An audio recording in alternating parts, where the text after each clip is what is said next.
Well, thank you everybody for attending tonight. Hopefully we'll be able to get you a bit of information across. We're going to start, Brendan's going to give us a pretty bit of an overview of just how the dipper's been set up and the kind of process of collecting your animals for the pier and how we go from there. And then we will pass on to Dr. Stewart Burgess. So Stewart works at the Moredun Institute, and he's going to give us a bit of information about kind of sheep scab, the disease itself. We'll then pass on to Rachel Mallet. So she is one of the vets at Bimeda. Bimeda make gold fleece, which is the sheep dip that's currently being used in the dipper. So she's going to give us a pretty bit of an overview of the dipping process itself, and kind of some of the safety precautions that'd be good to keep in mind. On the call, we also have Ali Ward. She's one of the vets at Zoetis. Now, Zoetis make Cydectin injection. So that's the injectable that treats sheep scab.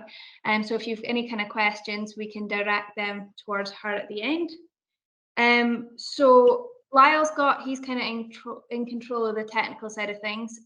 He has got you all muted at the moment, but feel free to take yourself off mute and ask any questions as we go along. And then there'll be a pretty bit of time at the end to ask any questions if you kind of have any at that point. So if we can kick off with Brendan, and we'll go for there. Hi.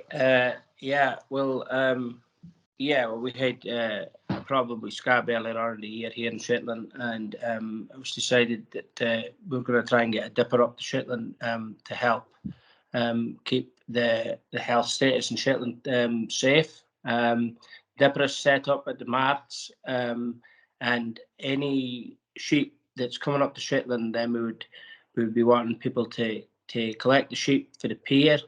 The vet does the vet checks and injections and stuff down there, and then just come up to us at the marts where the dipper is set up.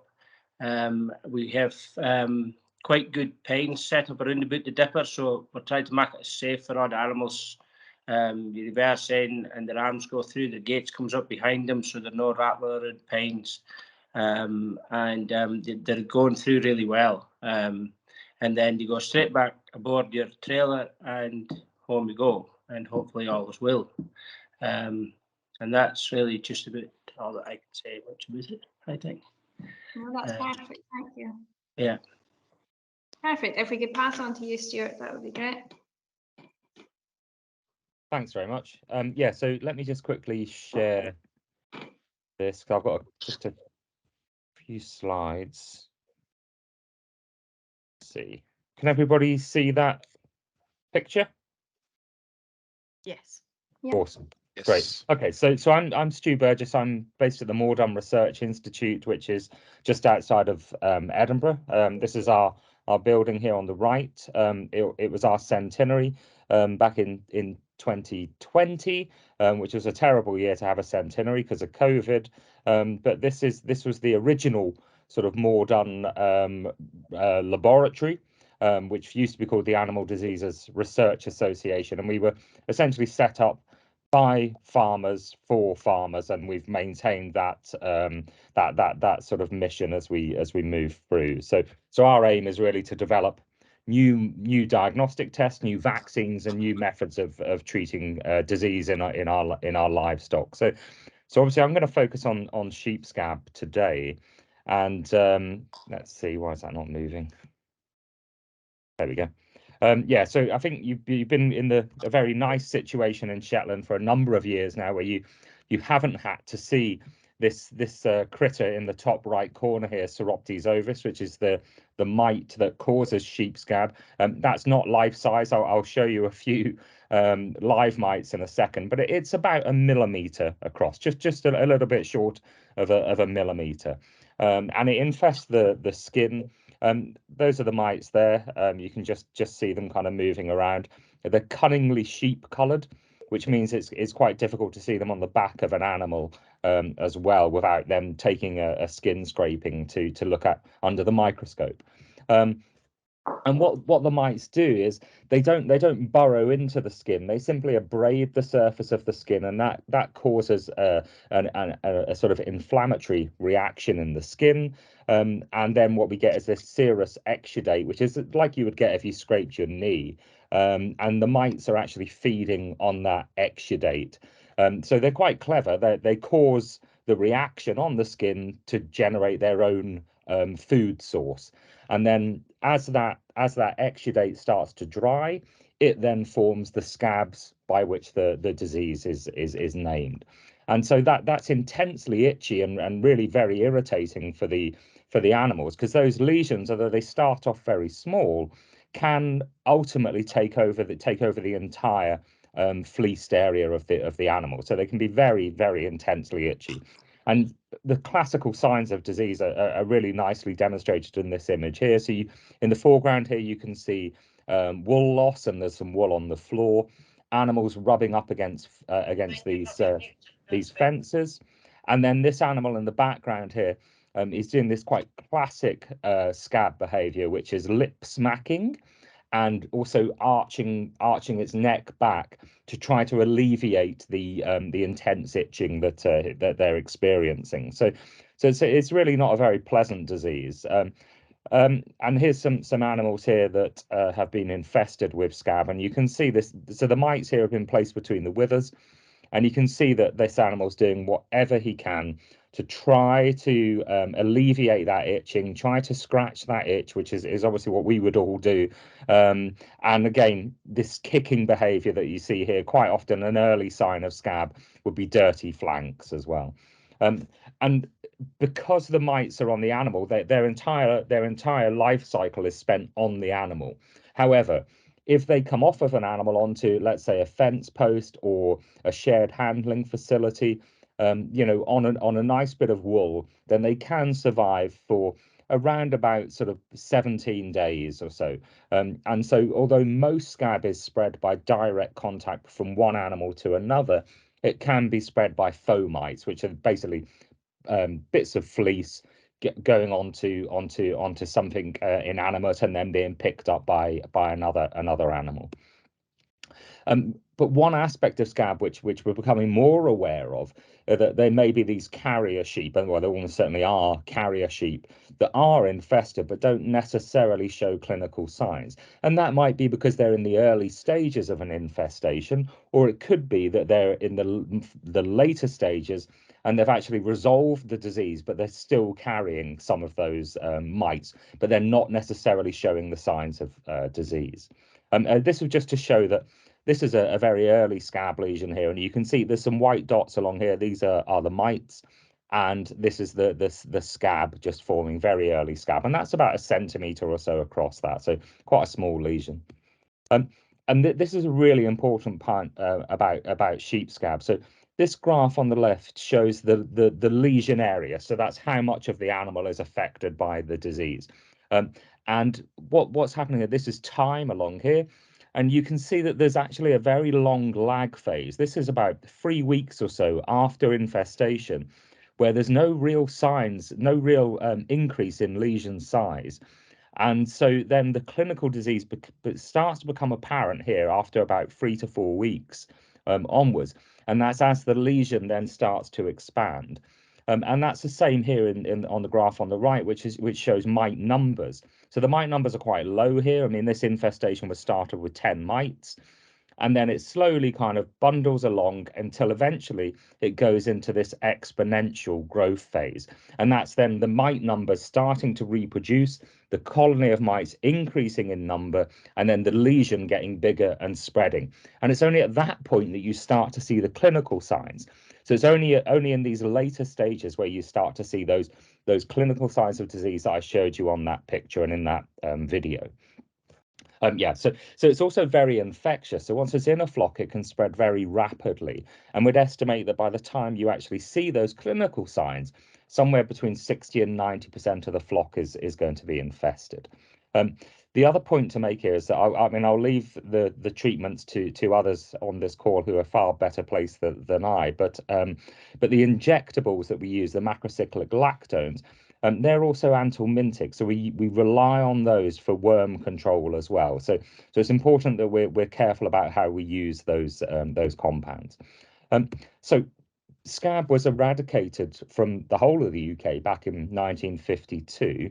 It was reintroduced in 1972 from Ireland, and then ultimately deregulated in 1992. And I think Shetland has been clear for a long part of that period after deregulation, which is really encouraging. But the rest of the UK, it's endemic. 10 to 15% of farmers experiencing scab, around 10,000 outbreaks a year. That was back in 2006, the last time we actually surveyed that, and it's only got worse since. The cost is quite staggering, somewhere between 80 and 200 million pounds per year for the control of scab. And there are some challenges to controlling the disease. So the first is an over-reliance on those injectables, the macrocyclic lactones, and on organophosphate dips. And there's also no new drugs on the horizon at the moment. So that means we have to work with what we have. Routine whole flock treatments often are ineffective and unnecessary, and again they can also be costly. So we need to again be very careful as to how we use those drugs in the future, and I'll come on to that in a second as well. There's also a number of non-validated means of control, such as showers and jetters. It's really important when we're talking about organophosphates that we're talking about applying those for a plunge dip, because that's the only way that they've actually been validated and demonstrated to be efficacious. There are some advantages around scab, and that one is that we know where scab is. And thankfully with Shetland over the last few years, we've known where scab isn't, which is also important to know. But scab's focused in these hotspots, and you can see them on this map on the right here. So these dark areas are where we see more scab than in the rest of the country. And when we look at Scotland, we're talking about the northeast, the southwest, and then also out on the Western Isles as well. The coordination is really important for scab, because it's not good enough to just control scab on your farm and then not tell your neighbours about it, and then not also coordinate treatments, because unfortunately this is the sort of disease that will just keep on cycling around from farm to farm if we don't coordinate those treatments. Another sort of big negative is that we have demonstrated resistance to the macrocyclic lactone injectable. So it's about 5 years ago now. We showed that there was resistance to the MLs. The good news is it can be controlled with an organophosphate plunge dip. So that's one good thing, is that we do come across mites that are resistant to the MLs. We can control them by plunge dipping. And this just shows where that resistance started to emerge around the sort of English-Welsh border regions.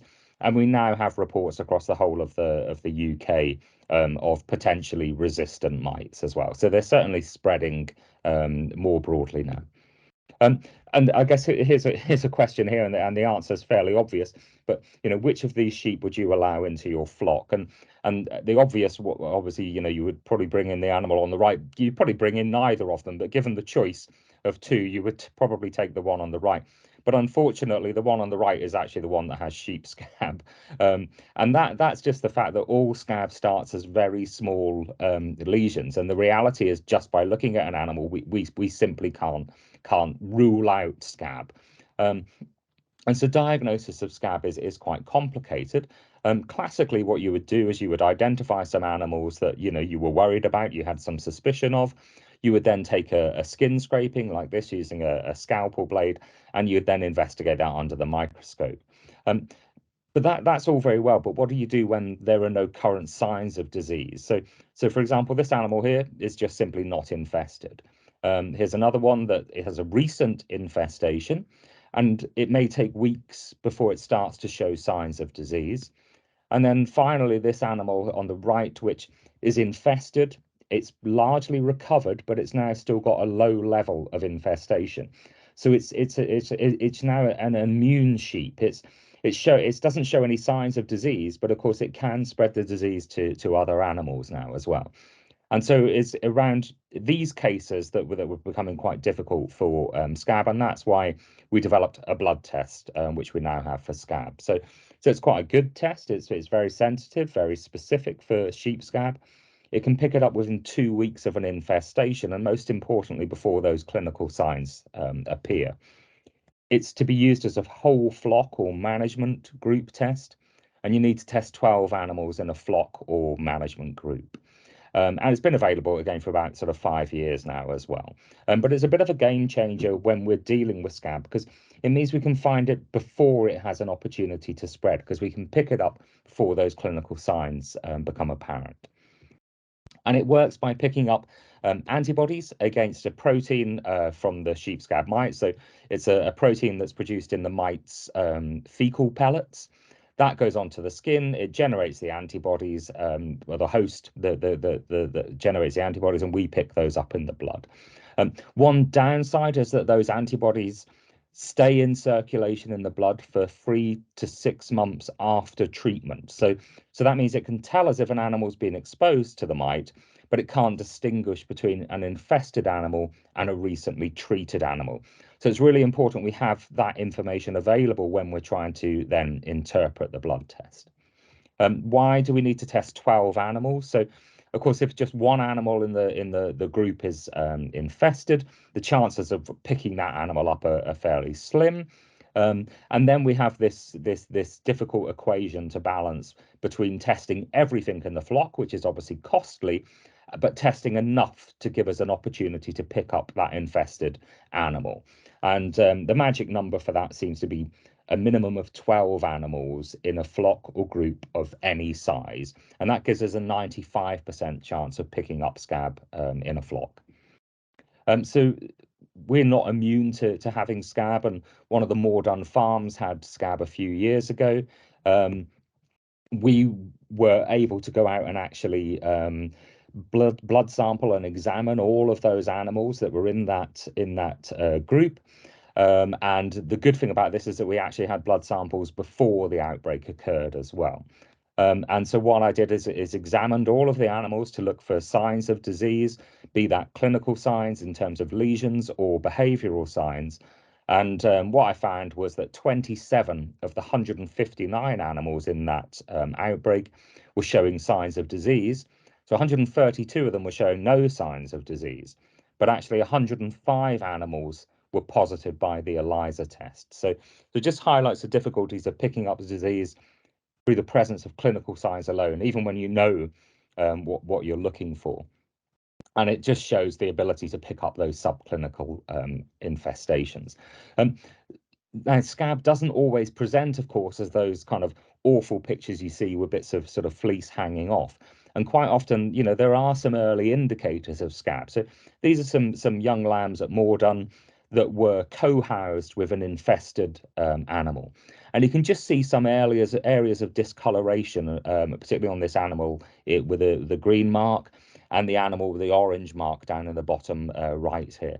So they've clearly been sort of nibbling away at their fleece. And when we zoom in a little bit, you can see those areas here.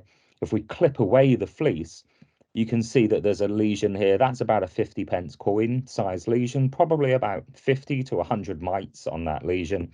And then this orange marked animal, there's nothing here. There's no obvious lesions here, but it's clearly been nibbling away. But actually, both of these animals are positive on the ELISA test. So there is an infestation here. It's just at the very early phases where we're not seeing any actual lesion developing. And again, that was just to highlight that, you know, this is how all scab starts, as quite small lesions that then expand exponentially given time. And so there's some good quarantine advice for scab. So, of course, the first thing is to look at double fencing. We would recommend 3 meters apart. I always have a bit of a chuckle. I appreciate that's not generally going to be applicable in most cases. 1 meter apart if you can get it. It's all about limiting the contact. And then even if you can only use double fencing or maybe a bit of sort of electric fencing to cover some of the most high risk areas at the highest risk time of year, for example. These are all good ways of applying fencing. What is important, though, is to make sure that any equipment is cleaned, particularly shearers as well. So shearers moving from one farm to another, making sure that they clean out their combs as well. And again, it's not really, unless you're in a really high risk situation, for example, you're using common grazing and you're in a hotspot area for scab, which of course on Shetland you're not, then actually using routine preventative treatments against scab isn't necessarily worth the investment. However, in the situation that you find yourself in Shetland, that's a completely different kettle of fish, and making sure that you manage scab coming onto the islands is obviously really, really important, and we can talk about that in a little while. So testing advice for scab, you should assume that everything coming onto your property is at risk, and that also applies to tups, which are quite a high risk for bringing scab on. Isolate animals for at least 2 weeks and observe for signs of disease, and the reason for waiting 2 weeks is because the blood test takes 2 weeks to pick up the disease. So if you wait 2 weeks, that covers you if the animals picked up the disease in transport, for example, maybe on the boat from the mainland. So it gives them 2 weeks to develop those antibodies so you can then pick it up. And then you could test using the blood test. And then, of course, you get the option to treat with an approved method, be that an ML or an organophosphate, depending on what's most appropriate.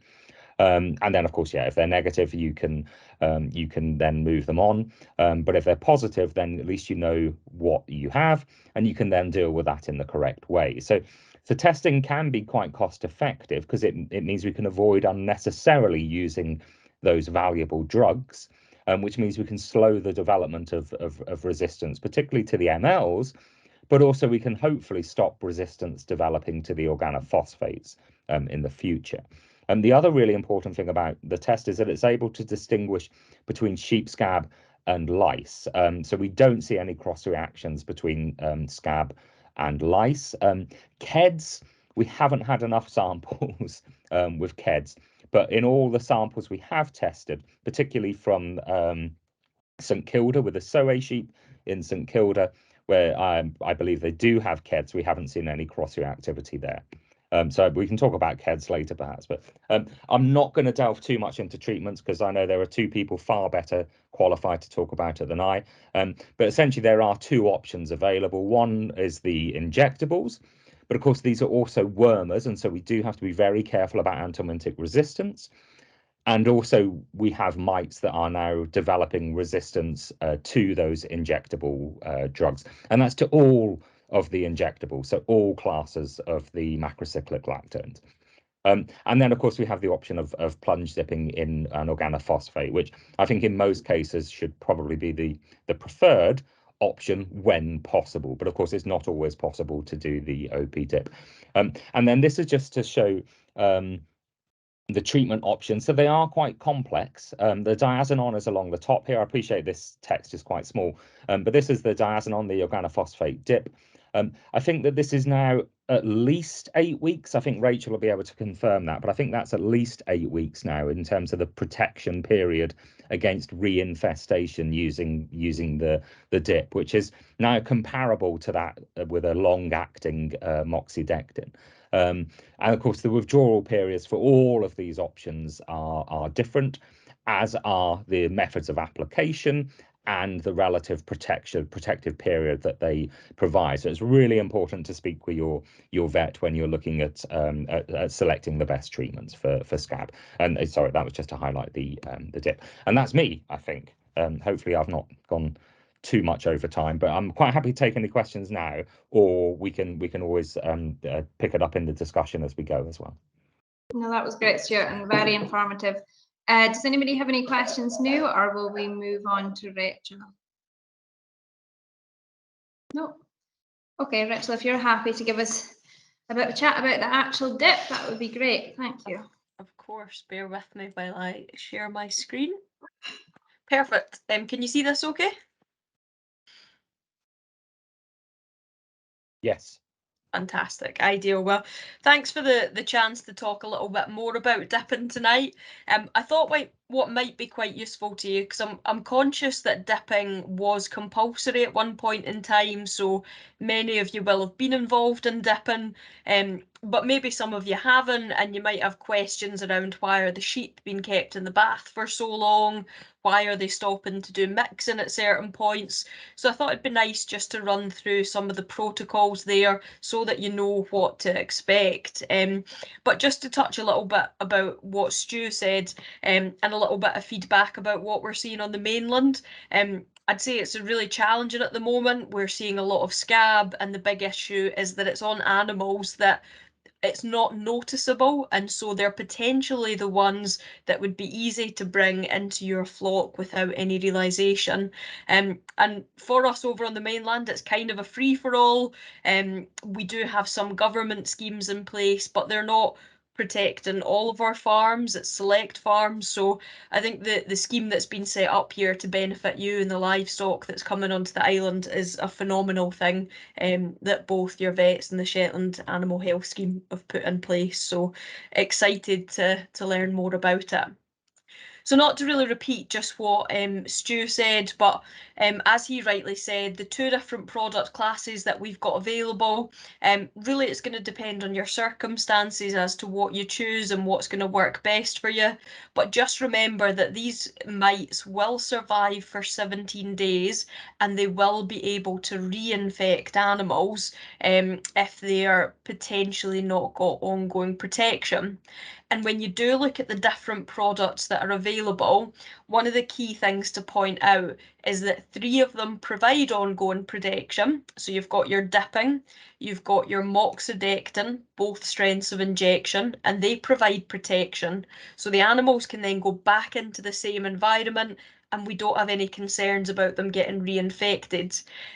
But these 2 options, which are pretty popular, ivermectin and doramectin, unfortunately they've got no prevention. So if you were to use one of those products, put them back into the same environment, unfortunately they would get reinfected. And I do think that's a big part of the reason for the problems that we're seeing, is that people don't realise that. They think they've done the right thing and they've done their best by treating them, but actually not realise that they will become reinfected again. So in terms of dipping, one of the things that you have to be able to dip yourself is a safe use of sheep dip certificate. And this is a qualification that you can get through city and guilds. And at least one person who's doing the dipping has to have that certificate. And if you went to buy dip, then you would be asked to provide that certificate to prove that you've got it. And really it's just to make sure that you understand this chemical that you're working with, but primarily because it's a dangerous chemical and you could potentially come to some harm if it was used inappropriately. We also have to make sure that when we're done with the dipping, that sheep dip is then disposed of responsibly. And I know that's not such a concern with the setup that you've got at the mart, because all of that's been handled for you already and there's a safe spot for disposal of that already in place. But say in the future you wanted to dip your own animals and this was something that you were looking into, and maybe at a different time of year, not related to import, then that would be something that the Environment Agency, so SEPA in this case, would need to be consulted on. But one of the really big things that I want to get across is all about your own safety. So part of the reason that dipping is no longer compulsory in the UK is because it's such a harmful chemical, and actually some people are very, very susceptible to it and end up with sort of life-changing complications once they've been exposed to it. And I'm sure you've maybe heard of things in the news or press of people who were maybe very unwell after handling dip and they went on to rightly sue the government who made them use it. But really that's why it's not compulsory anymore, and we need to make sure that if you are coming into contact with either the dipping process or even the animals after they've been dipped, you need to have the right personal protective equipment to keep yourself safe. So critically, of the waterproofs that I'm going to talk to you about here, you'll notice that we state a particular type. It's either PVC or nitrile waterproofs. And the reason for that is that some of the other waterproofs that you might commonly use, like Flexithane, for example, while they're brilliant for other jobs, they're not so good for this because they do have a small amount of breathability, and that means that potentially they could allow some seepage of the chemical. So it's got to be PVC or nitrile. You will get given gloves with the product, and those gloves are the correct spec that you can use. The only thing that I would say is they're not particularly heavy duty, so if you were doing a lot of dipping, you'd maybe want to get something a little bit more robust. You need waterproof trousers, again PVC or nitrile, and they've got to go outside your welly boots, and that's so that nothing can run down the leg of your waterproofs and into your boot. And then we also need some sort of waterproof tops. That could be your waterproof jacket, it could be your apron that's over the top. And when you're handling the dip concentrate, so what's in that can of gold fleece, then you need to make sure that your face is properly protected by wearing a face visor. And what we do advise, even though it's not required according to the instructions to wear face protection while you're actually doing the dipping, we do recommend it regardless, because I think it's something that you can't be too careful with, really. But just make sure that anything that you've got and you're using, whether it's for dipping yourself or handling animals, it's got to be in good order. There can't be any tears in it, because it just isn't worth the risk to yourself. So if we talk a little bit about getting the sheep ready for dipping, I appreciate you're getting given the sheep as they are when they come onto the island, so you've maybe got a little bit less control when it comes to this, but there are a few things that you can do. So we really need to try our best to keep the dip bath clean, because there's nothing in it to stop bacterial growth. So what we can do is try and limit the amount of feces and the amount of soil that gets into the bath.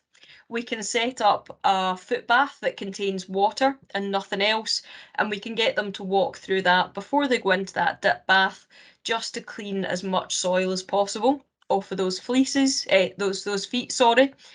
If they do have a dirty back end on them, then ideally if we could dagger crutch them to make sure that they're not going in with it. Partially because it's going to dirty the bath, but say it was at a time of year where you maybe wanted a bit of blowfly control out of this, it won't work very well if there's still feces left within that fleece. And there are going to be animals that are going to need more help through the bath, and this is going to be quite important in terms of them just arriving on the island after a long ferry journey. They might be a bit exhausted at that point, they might be tired, and potentially they've not had much to drink, so we just need to be conscious that they're maybe not at their absolute fittest and they will need a little bit of extra support going through. And I know when Caris and I said before a little bit about this, that if there's anything that you think is in really poor condition and isn't fit to go through the bath, the stress of it might be too much for them. And if that is the case, speak to one of the vets at the pier and they can advise on what you can do. But if they're really not up to it, it might not be appropriate to put them through. You can maybe isolate them and get them through once they're in better condition. So when the dip tank's getting set up, we've got a nice, fresh, clean dip tank. We're going to add some clean water into it, and then we're going to add the specified amount of gold fleece concentrate. And the rule in general for that is that we'll have 600 mils of concentrate in every 900 litres of water that you've got in the bath, and that has to be mixed thoroughly before they start going into it. And critically, this is one that gets asked a lot for good reason, because it would be nice, is we can't add anything else into this bath, unfortunately. So we get asked about colouring, about bloom, to see if we can get a bit of colour on them, but unfortunately we can't add anything else in because we don't know how it's going to react with that dip in the bath. And the way that the dip works, so the active ingredient within gold fleece sheep dip is called diazinon, and diazinon will bind directly to the wool grease within the fleece. So we do need them to have a little bit of fleece on them before we put them through the bath. If they've just been shorn, it's not really going to have anything to stick to. And as you put animals through the bath, they'll absorb that active ingredient and take it out with them. So what I'm going to show you here, this is the concentration of dip within the bath, and this is the amount of sheep that you put through the bath. So you'll see what we've got here is our starting concentration, and as we begin to put sheep through it, because they're taking the diazinon out in their fleece, it gradually decreases over time, and we have to continuously top it up to make sure that we never fall below this minimum effective concentration, because if we go below that minimum effective concentration, it might not be enough to kill scab mites or other parasites, but it also might not be enough to give them ongoing protection. But you'll notice that we never get quite back to that original level that we started at. And the reason for that is that organic material, like the faeces, like soil, like any wool that's left behind, will bind to the dip within the tank and it will be less available. So we do eventually reach a stage where you've got a maximum number of animals that can go through that bath before you've got to wash it out and start from scratch again. So if you are in that situation where the bath's got to be emptied so that they can start again, rest assured it's for good reason. It's so that the dip's fresh and it's so that it's working well for the animals that you're going to put through it.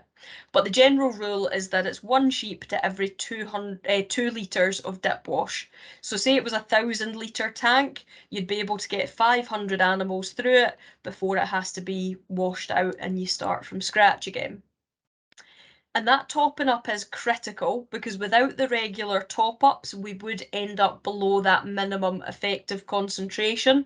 So you will notice that while they're being dipped, they'll stop after every certain number of sheep and they'll top up with a set amount of water and a set amount of dip. And the rate that we do that at, it's all on here and I can share the slides after. It's in the data sheet. We've got some helpful guides on it. So if anyone would like one, please reach out. More than happy to help with that. And then really worth noting is correct dipping technique. So you might find you're there for a little while and you're wondering why is each sheep staying in the bath for so long? Well, they've got to stay in for a full minute, and I'll share more just about that in a minute. But they've also got to have their heads go under the surface twice. And they have to go under twice because sheep scab mites can hide within the ear canal. And if we don't get that dip wash into the ears, there's a risk that they might be able to come back out later if they survive and reinfect that animal again. So head goes under twice to reduce that risk. And the 60 seconds, while it's a long time to keep them in that bath, and it is hard work there, it's really important for how much dip we actually end up with in their fleeces. So what we've got on the left here is how much dip you end up with in the fleece versus the amount of time that you keep them in the bath. So you can see that if you only keep them in 20 seconds, you end up roughly 4,000-ish in the fleece. But if we keep them in the full minute, you end up just over 10,000 units in the fleece. And what that means is this is enough contained within that wool grease to keep them protected and stop them getting reinfected. So say, for example, you were unlucky enough to put sheep into your trailer at the pier that did have scab. Well, once they're dipped, even when you put them back in that trailer again, they won't go on to be reinfected because they're now protected. Now, one thing to be aware of, which does come up from time to time, is post-dipping lameness. So post-dipping lameness tends to occur when there's contamination of the dip bath. Now, what I will say is that that's not a fault of anyone, and particularly because these animals are coming in the state that you receive them, you don't have much control over it. There is always going to be some contamination and they will pass faeces within the bath. So it's not a fault of the dipping process, but essentially if this bacteria is able to get into any foot wounds on these animals via the dip wash, then they can go on to become lame 24 to 48 hours after you've had them dipped. But the good news is that generally with a little bit of treatment that your vets can advise on, they do recover well and it won't affect them long term. But that's where things like just getting them to walk through that water bath, making sure that their fleeces are as clean as possible is really helpful. So after we dip them, and this is going to be important for you then taking these animals away, they're going to end up in the drain area for a little bit.